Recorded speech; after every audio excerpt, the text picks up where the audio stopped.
Assalamualaikum warahmatullahi wabarakatuh.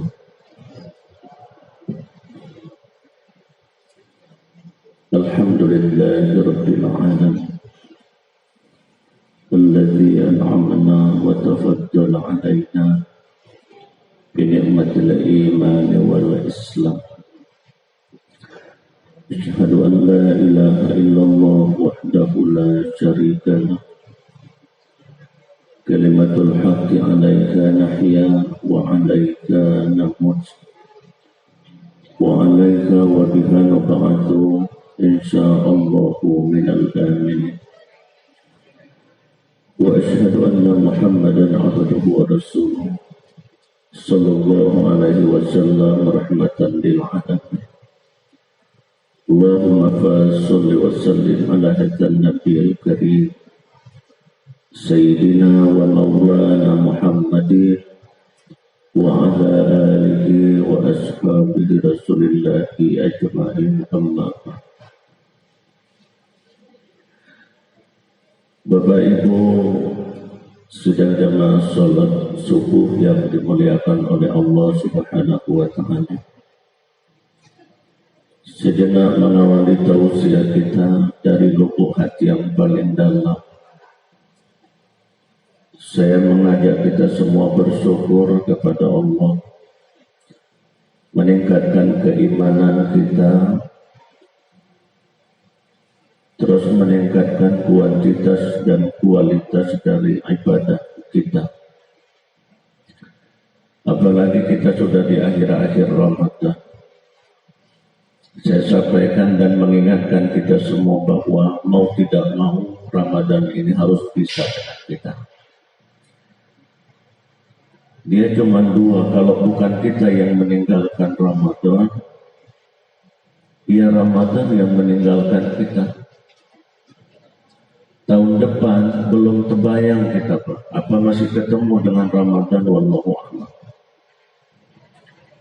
Itu sebabnya syukur kita benar-benar, keyakinan kita semakin kita ikat dalam kemurnian. Dan seiring dengan itu salawat dan salam kita mohonkan ke Allah untuk disampaikan ke pangkuan yang mulia baginda Rasulullah Muhammad sallallahu alaihi wasallam. Berharap betul kita suatu saat nanti kita akan dapat syafaatnya, karena beliau memang sudah menyampaikan bahwa kita ini saudaraku adalah saudara-saudara Rasul. Sahabat tanya kepada Rasulullah, siapa saudaramu ya Rasulullah? Apakah kami yang hidup bersamamu ini? Bukan. Kalian adalah sahabatku. Tapi saudaraku adalah mereka yang beriman kepadaku, sementara mereka belum pernah melihat dan bertemu dengan aku. Allahumma shalli ala Muhammad. Nah, Bapak Ibu yang sangat saya muliakan dan dimuliakan oleh Allah, di pertemuan kita yang sudah lewat di tausiah tarawih, saya menyampaikan ada dua kebahagiaan yang didapati oleh orang-orang yang berpuasa, dan itu tidak didapati oleh mereka yang tidak berpuasa. Nah, pada pagi hari ini ada lagi dua kegembiraan yang kita temui sebelum dan di dalam Ramadan. Apa kegembiraan yang pertama? Kegembiraan kita sebelum masuk Ramadan. Oh, orang-orang beriman gembira betul. Dengar nama Ramadan saja belum masuk sudah gembiranya minta ampun. Gak berjajah. Nah, kepada mereka yang memiliki keinginan ketemu Ramadan, Allah mengirimkan sinyal kepada hati-hati kita. Tidak cuma sudah masuk Ramadan, bisa jadi 15 hari sebelum Ramadan, bahkan ada yang 1 bulan sebelum Ramadan, ada yang kadang-kadang 1 minggu. Bapak Ibu, dari keseharian kita sebelum masuk Ramadan, ada nggak terkesan ada kawan kita ngomong atau keluarga kita ngomong, iya kayak sudah mau masuk Ramadan. Tiba-tiba kita kaget, sementara kita nggak pernah ingat Ramadan. Tapi dalam perjalanan kita, entah itu di atas kereta, entah mungkin dalam perjalanan kita tiba-tiba kita kaget. Iya, kayak sudah di Ramadan. Bapak Ibu yang sangat saya muliakan, orang-orang tua kami, hadirin wal hadirat sidang jamaah salat subuh yang dimuliakan oleh Allah Subhanahu wa taala. Itulah kegembiraan diberikan kepada kita, sinyal itu disampaikan kepada orang-orang yang merindukan datangnya Ramadan. Coba lihat para orang-orang, para ulama kita, para orang-orang yang mengharapkan dulu, orang-orang tua kita dulu, bukan cuma sudah masuk Ramadan, 6 bulan sebelum masuk Ramadan mereka sudah mencucurkan air mata, Bapak Ibu. Mereka menangis, mereka bermohon ke Allah agar bisa ketemu lagi di Ramadannya. 6 bulan. Dan lagi 6 bulan sebelumnya mereka berharap, ya Allah, terima ibadah kami pada Ramadan yang sudah lalu. Begitulah orang menunggu dan menunggu kedatangan Ramadan. Maka orang yang beriman itu belum datang masuknya Ramadan, pasti sudah rindu, dan itu adalah kegembiraan yang luar biasa. Maka dalam sebuah hadis memang Rasulullah pernah menyampaikan, walaupun hadis ini dipandang oleh sebagian ulama lemah, tapi ada korelasi dengan hadis-hadis yang lain. Kata Rasul, siapa saja yang bergembira dengan datangnya Ramadan, jasadnya diharamkan oleh Allah dari api neraka. Gembira dalam bentuk yang ditafsirkan oleh para ulama, tentu gembira menunggu Ramadan dan kita melakukan amalan-amalan Ramadan. Man fariha bidukhuli Ramadan haramallahu jasadahu ala nira. Bukan gembira sekedar gembira, enggak.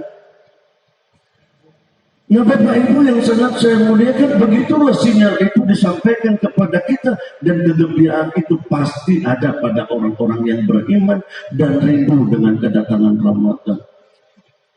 Siapa sih yang rindu? Luar biasa. Yang kedua, kegembiraan kita ketika kita sudah masuk di Ramadan.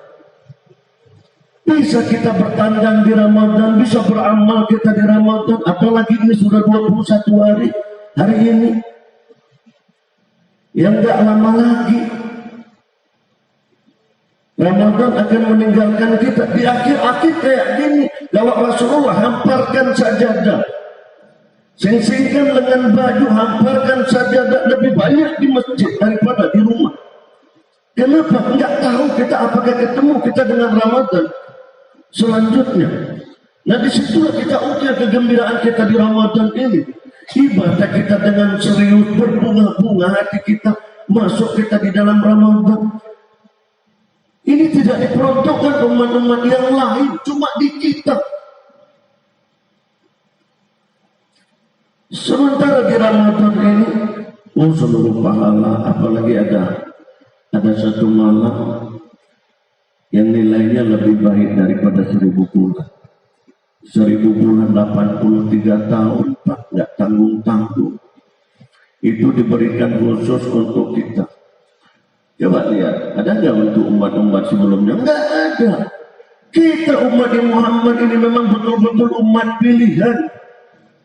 Diberikan kita fasilitas kayak gitu. Cobalah kita coba dulu nih. Umur kita 60 tahun.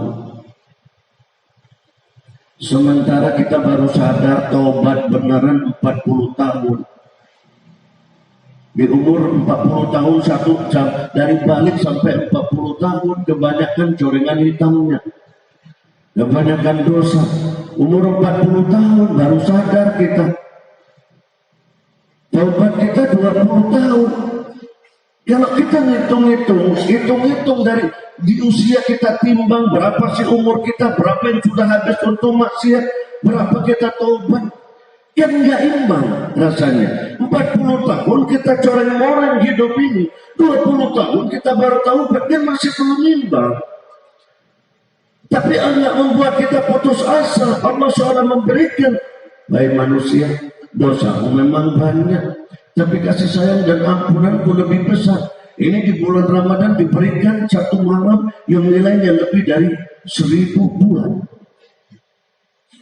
Sampai sahabat kaget, ditanya sama Rasulnya, Rasul, kenapa sih? Ini kaitan dengan umur. Ya Rasulullah, kita ini umatmu ini kiri-kiri ya Rasul. Dalam segi umur, coba lihat, Nabi Adam umatnya, Nabi Nuh ada yang 1000 tahun, ada yang 950 tahun, ada yang 400 tahun. Kita ini Rasulullah paling hebat, kita 60 tahun. Ini betul kita ini, kira-kira bahasa kita kayak gitu. Dalam segi umur, singkat betul rasanya kita hidup. Oh kata Rasul, iya. Tapi nggak usah takut, karena kita diberikan suatu fasilitas nggak diberikan kepada umat lain. Itulah malam Lailatul Qadar. Coba Bapak Ibu bayangkan, nggak usah banyak-banyak lah, 2 kali saja kita ketemu, udah 100 lebih.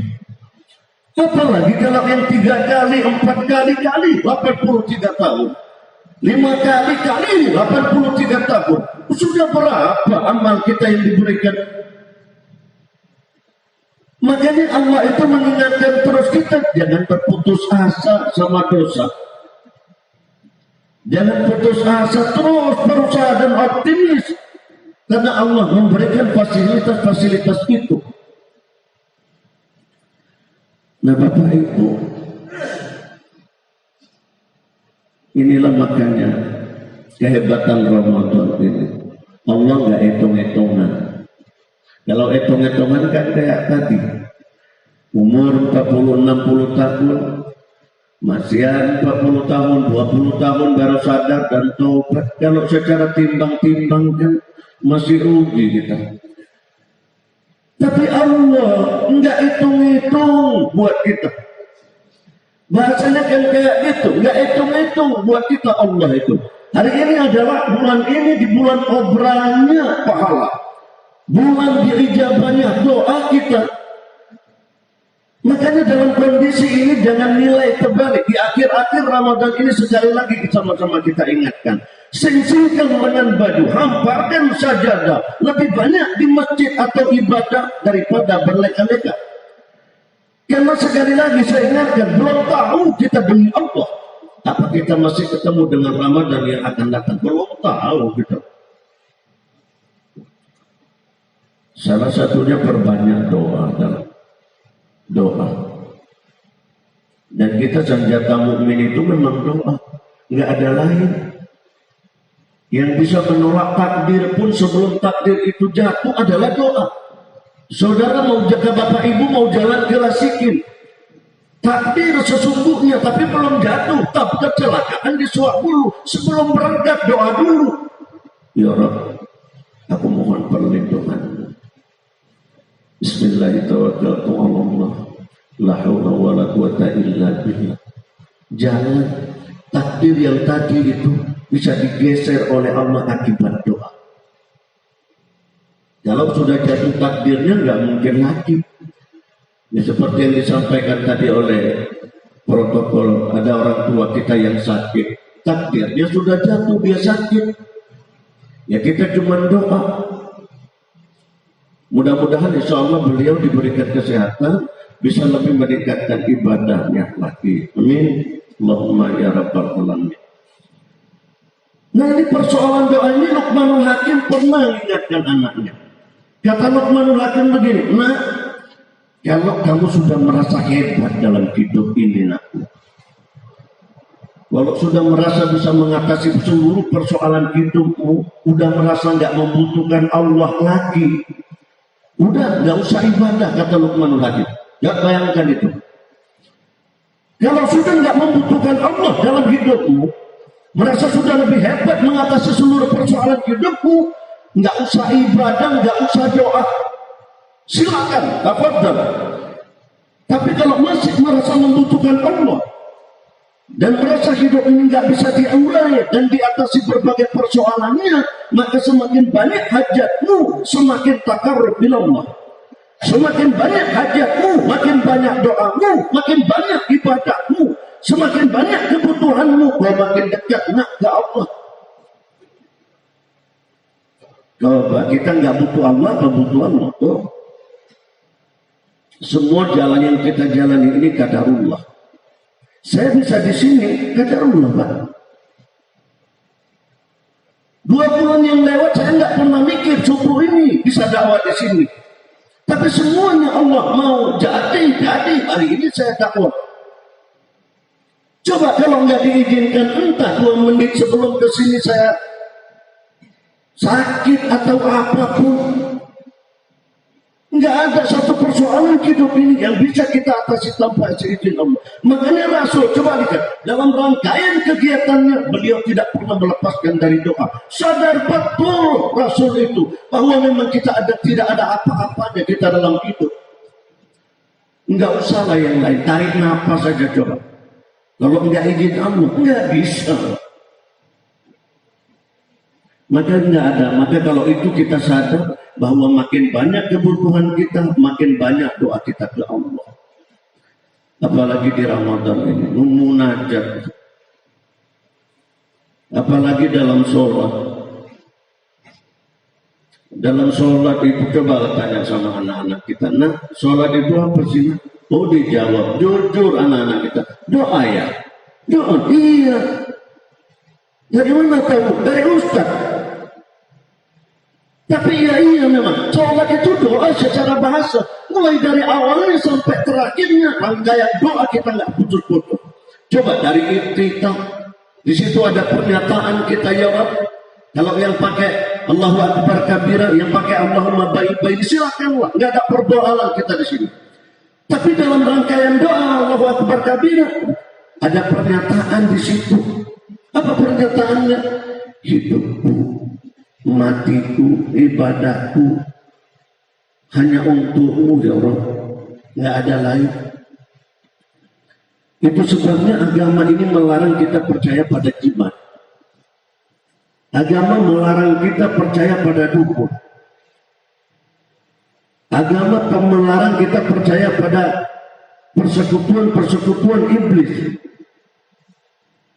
Kenapa dilarang? Pernyataan kita sudah menyatakan dengan sesungguhnya bahwa hidup kita ini, mati kita ini, ibadah kita ini, kita persembahkan semata untuk Allah.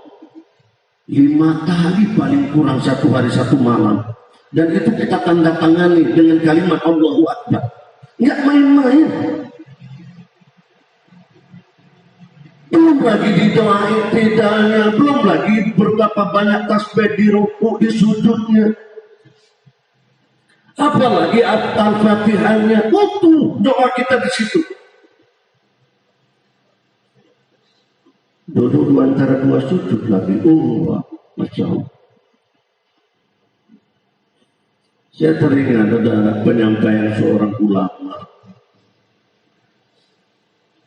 Dalam hidup ini ada 8 elemen yang kita butuhkan, ada 8 persoalan, dan itu kita butuhkan betul. Coba diteliti. Semuanya ada dalam sholat. Manusia perlu nggak ampunan? Perlu. Kita ini tempat salah, tempat dosa, entah kecil, entah besar, entah sengaja, entah terpaksa. Bahwa kita punya salah dalam hidup ini, iya. Maka mengingatkan kita Rasul, iya kita ini tempat salah. Kullu bani Adam khata' wa khairul khata'ina tawwabin. Kita ini tempat salah, tempat hilang. Tapi sebaik-baik di antara kita adalah mereka yang tobat, yang sesungguh-sungguhnya, yang bermohon ke Allah dengan serius. Di mana adanya? Dalam sholat kita ada di situ ada. Manusia perlu nggak kasih sayang Allah? Perlu. Manusia perlu nggak rezeki? Perlu. Perlu hidayah nggak? Perlu. Manusia perlu nggak ditutup airnya? Oh, sangat perlu, Pak. Perlu nggak kesehatan? Perlu. Coba kita bisa ngomong kayak ini karena kita sehat. Coba lihat berapa banyak saudara-saudara kita berkunjunglah ke rumah sakit. Yang meriang, yang merinding, yang katakan aduh. Tapi kita yang diberikan kesehatan oleh Allah masih bisa kita ke masjid. Apalagi di usia-usia lanjut macam orang tua kita masih juga diberikan kesehatan. Alhamdulillah ya Allah. Masih bisa nyetir mobil ke masjid. Terkadang kalah kita yang masih muda. Semuanya itu ada di dalam rangkaian sholat kita, dan itu ada di doa dalam duduk antara dua sujud. Dan hebatnya lagi, ini doa ini interlock, saling mengunci. Jaga betul-betul itu, jangan main-main. Kenapa interlock? Coba kita lihat. Rabbighfirli warhamni, satu paket. Apa maksudnya?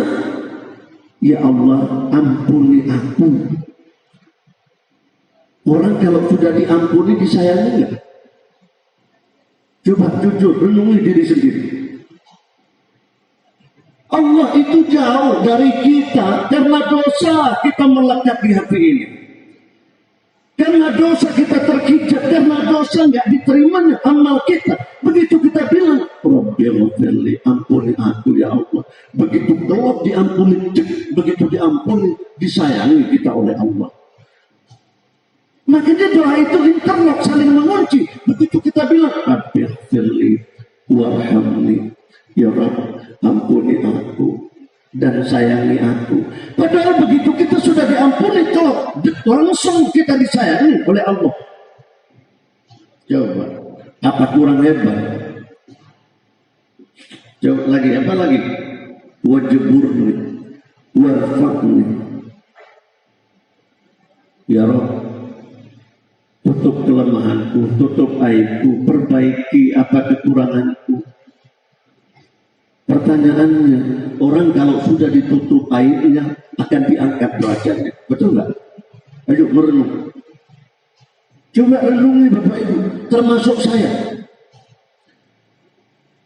Kita kalau sudah ditutup aib kita akan diangkat derajatnya.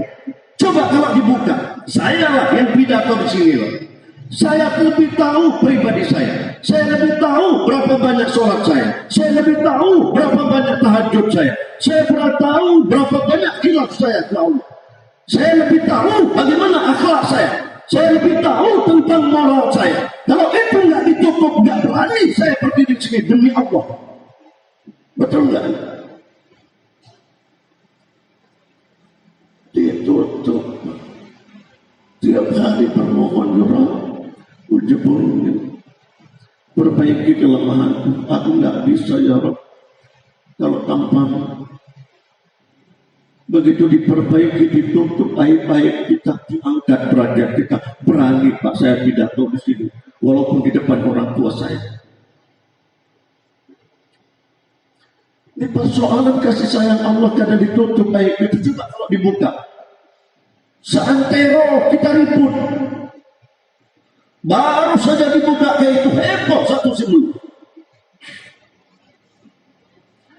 Nah apa itu sebabnya? Sebab itu coba. Apalagi selanjutnya kalau sudah kita diangkat derajat kita, doa lagi kita, warzuqni wahdini,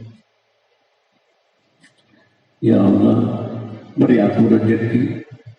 Apa hubungannya dengan hidayah? Orang yang cukup rezekinya dia lebih dekat dengan hidayah.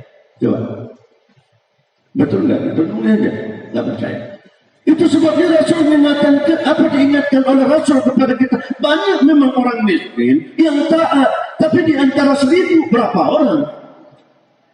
Kebanyakan kita begitu kita nggak ada rezeki, putus asa, kita ngomel tiap hari. Apalagi itu sebabnya Rasul mengingatkan, adalah fakru ayatuna kufran. Sesungguhnya kekafiran itu mendekatkan kamu kepada kekufuran. Kita minta rezeki supaya seimbang dalam hidup. Begitu kita diberikan rezeki, lebih dekat kita dengan hidayah. Nggak usah jauh-jauh lah. Yang kita lah yang laki-laki. Belum berangkat subuh, istri kita ngomong, Bang, mau kemana? Ya subuh lah. Subuh kemana? Di masjid At-Taqwa. Oh iya. Hati-hati kata istri kita, hati-hati di jalan. Tapi jangan lupa bang, apa? Siang nggak ada beras lagi. Coba. Begitu kita takbir, beras yang terbayang. Coba kalau kita kecukupan. Itu sebabnya kalau Allah ini ada rangkaiannya. Diberikan kita rezeki, ada kaitannya dengan hidayah. Apalagi selanjutnya, wa'afini ya Allah, wa'fu'ani. Ya Allah, sehatkan aku. Permohonan terakhirnya coba lihat. Bukan lagi ampuni aku, maafkan aku ya Allah. Ini kata-kata maaf ini kan cuma kepada orang-orang disayangi. Coba lihat, suami ngomong sama istri. Enggak lagi, coba kalau dengan kata-kata itu, maafkan aku sayang. Enak nggak? Enak. Nah begitulah Bapak Ibu yang sangat saya muliakan. Orang kalau diberi kesehatan, dia lebih lembut doanya. Coba kalau kita sakit, nggak usah jauh-jauh lah, berkunjung aja ke rumah sakit. Sekali lagi saya ingatkan. Coba ketemukan, yang kurang imannya, begitu diberikan apa ngomongnya? Iya, aku sudah sakit seminggu. Padahal makanan sudah kujaga. Tapi sakit juga, coba. Dia nggak sadar bahwa itu qadarullah. Mau jaga makanan, mau jaga kesehatan. Kalau namanya sakit, ya sakit-sakit. Berapa banyak orang sehat tiba-tiba sakit? Qadarullah. Nah disitulah Bapak Ibu yang sangat saya muliakan. Maka belum lagi di sujud terakhir ada doa Rasul nggak pernah tinggalkan itu. Allahumma ya muqallibal qulub, tsabbit qalbi ala dinik. Allahumma rzuqni taubatan nasuha. Allahumma inna nas'aluka bi husnil khatimah. Itu Rasul nggak pernah doa. Paling kurang di sujud terakhir. Di setiap sujud boleh, asalkan ada yang dilafazkan oleh Nabi. Tapi kalau doa yang tidak diajarkan dalam sholat dan tidak dilafazkan, nggak boleh dilafazkan, batal. Contoh begini. Kalau salah nanti dikoreksi ada orang tua kita. Saya minta doa ke anak di sujud terakhir. Ngomong saya di sujud terakhir. Ya Allah, luluskan anakku. Pakai bahasa Indonesia. Kadang-kadang pakai bahasa kampung. Luluskan ya anakku ya Allah. Batal sholat kita, Pak. Batal. Bagaimana juga doanya? Nyambung saja ke rohani kita. Biar diurai dengan hati kita. Mulut kita nggak usah ngomong. Hati kita dialog langsung dengan Allah. Allah paham, iya Allah. Dan Allah maha kuasa, maha segalanya. Cuman persoalan kita hari ini apa? Persoalan kita, mohon maaf. Persoalan dan masalah kita lebih serius berdoa di luar sholat daripada dalam sholat. Katanya ada coba, di luar sholat sampai nangis kita sedia-dianya. Di luar sholat, dalam sholat centang perenang, ingat Allah aja kadang-kadang enggak. Makanya diingatkan oleh para ulama, paling kurang takbir ingat Allah. Paling kurang, kalau ditakbir aja sudah nggak ingat Allah, nggak tahu lagi bagaimana ibadah kita. Diharapkan kita sepanjang sholat itu ingat Allah. Karena orientasi seluruh doa tidak lain adanya hanya kepada Allah. Dan sama juga dengan kita merengek. Coba kalau kita nggak ingat Allah baca doa, mau doa kemana Bapak Ibu? Kita doa, Rabbi firli warhamni. Allahnya nggak ingat, mau doa kemana? Itu sebelumnya kata Adi Hidayat. Makanya kalau sholat itu bawa iman, jangan bawa kantor, jangan bawa pasar, jangan bawa kue, jangan bawa resep. Sholat itu bawa iman supaya connect dengan Allah. Apa yang kita minta ada wujudnya. Bapak Ibu disitulah kelemahan kita di sini. Di luar sholat kita getol, tapi dalam sholat centang perenang. Nabi pilih warhamni wa jabni warfa'ni wa kata malaikat hantam menang, bantai diam. Iyalah orang doa kita kayak gitu main kejar-kejaran. Nabi pilih warhamni wa jabni warfa'ni wa jabni wa diri. Coba satu tuh. Rabbi warhamni wa jabni. Dari takbirnya kita sudah diajar. Coba lihat. Makanya takbir itu jangan ada orang sholat. Paling kurang didengar oleh kuping kita pada kalimat takbir. Tapi jangan teriak. Terganggu imam, terganggu tetangga sebelah. Didengar oleh kuping kita tidak sama didengar oleh orang lain. Itu Bapak Ibu yang sangat saya muliakan dan dimuliakan oleh Allah. Terakhir saya mau sampaikan, seluruh doa-doa kita diijabah oleh Allah. Seluruhnya. Cuman jawabannya ada yang cepat, ada yang lambat. Ada yang kita doa hari ini, besok baru dijawab. Ada yang kita doa hari ini seminggu baru dijawab. Ada yang kita doa hari ini sebulan baru dijawab. Ada yang sudah lupa kapan kita doa baru dijawab oleh Allah. Ada juga yang disimpan kapan jawabannya di akhirat. Tahu-tahu di akhirat nanti kaget. Ini kapan saya minta? Dulu waktu masih di dunia. Semuanya nggak ada yang ditolak doa kita. Saya mau cerita satu. Ini cerita spiritual yang saya alami betul. Bukan spiritual apa ya, pengalaman. Begini ceritanya. Dalam satu hari saya dinas ke Jakarta. Di Pasar Baru itu ada rumah makan Minang. Enak betul di situ. Rasanya kalau nggak makan ke sana rugi rasanya. Sudah makanlah saya sama kawan-kawan di situ. Begitu kami mau duduk, udah duduk, udah pesan, datang pengamen. Pengamennya dengan rambutnya kuning, celananya disobek-sobek, namanya juga anak pang. Nyanyilah di depan kami, oh minta ampunlah suaranya, buat kuping kita pekak. Minta ampunlah pokoknya begitu kira-kira. Suaranya entah kemana, gitarnya entah kemana. Apa saya bilang sama kawan ini? Udah, berikan aja dia 1.000 biar cepat selesai. Pusing kita dibuatnya, biar dia cepat pergi. Berikan aja dulu. Belum habis lagunya kawan ini juga belum habis lagu langsung. Udah pergi dia, motongnya lagi. Tapi nggak lama kemudian itu kami kena enak makan, datang satu dengan sopannya. Nggak tahu lah pelajaran apa yang mau diberikan sama kami. Tapi satu itu saya renungi memang. Ternyata nanti apa kaitannya dengan doa ini nanti kita renungi sendiri.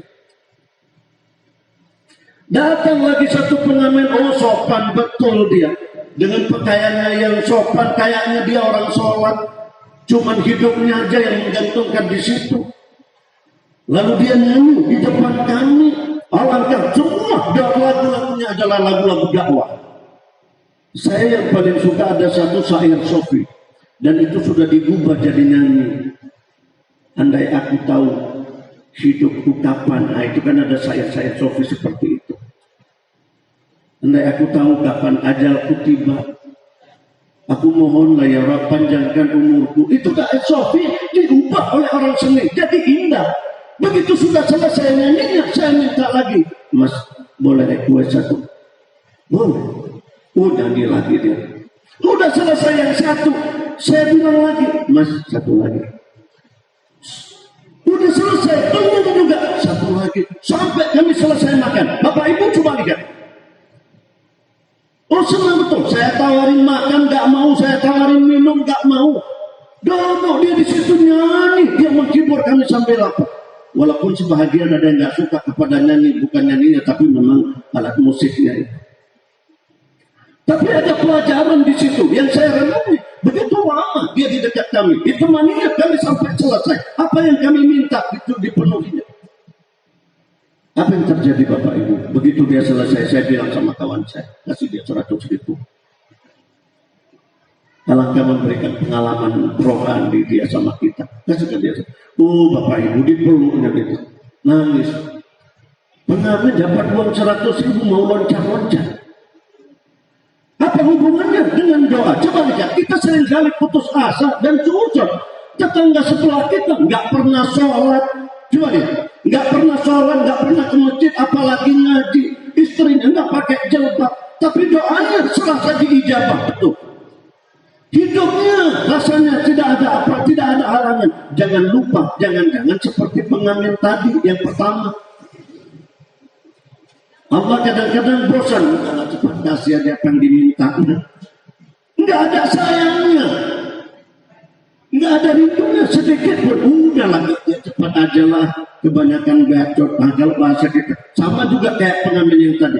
Kita yang sering ke masjid, yang sering tahajud sampai bercucuran air mata, Kalau nggak tahan-tahan putus asa, jangan pernah lupa Bapak Ibu. Bukankah dalam sebuah hadis qudsi Allah mengatakan kepada malaikat, "Lihatlah hambaku dengan cucuran air matanya, dengan memanggil rintihan, memanggil-manggilku, aku rindu dengan panggilannya, nggak ingin rasanya dilepas oleh Allah." Bagaimana kita nggak coba? Jangan dikira rantihan kita, tangisan kita ke Allah semua ada nilai plus bagi Allah. Allah bangga betul dengan itu semua. Ada kesan seorang nggak diijabah, bukan karena memang kita nggak mau dilepas karena Allah itu dengan doa dan panggilan kita. Sebab itu saya ingatkan, gabungkanlah coba. Jangan-jangan kita cepat diijabah doa, apalagi nggak sholat. Kalau kita sholat cepat diijabah doa itu nilai plus. Tapi ketika memang kita tunggu belum juga nyampe-nyampe, yakin dan percayalah, jangan-jangan Allah sedang rindu buat panggilan-panggilan kita dan kita nggak ingin dilepasnya. Apalagi banyaknya air mata kita. Air mata kita ke Allah lebih berharga dari air mata buaya. Benar. Apalagi saat sholat begitu, Allah Akbar, baru ingat Allah udah netes air mata. Makanya saudaraku, anggaplah Ramadan ini Ramadan terakhir buat kita. Dan anggaplah setiap sholat itu adalah sholat yang terakhir buat kita. Karena kita tidak tahu bahwa selesai sholat itu kita nggak tahu kemana ujung kehidupan kita. Demikian dengan Ramadan, kita juga nggak tahu akan kemana. Dan berapa banyak yang meninggal di bulan-bulan Ramadan. Ada yang mau pergi sholat, kecelakaan, pulang ke Allah. Tapi masih syukur di Ramadan. Bapak Ibu yang sangat saya muliakan, ini ada barangkali dapat saya sampaikan. Ayo berdoalah terus ke Allah supaya hati kita besar dan jadi lembut, dan kita berharap mudah-mudahan Allah menyayangi kita dan Allah terus menerima amal-amal kita. Demikian, dan mohon maaf kepada orang-orang tua kami, kepada pengurus Masjid At-Taqwa, jika ada yang tidak berkenan. Saya mohon ampun ke Allah dan saya mohon maaf kepada saudaraku semuanya. Wallahul muwaffiq ila aqwamit thoriq. Assalamualaikum warahmatullahi wabarakatuh.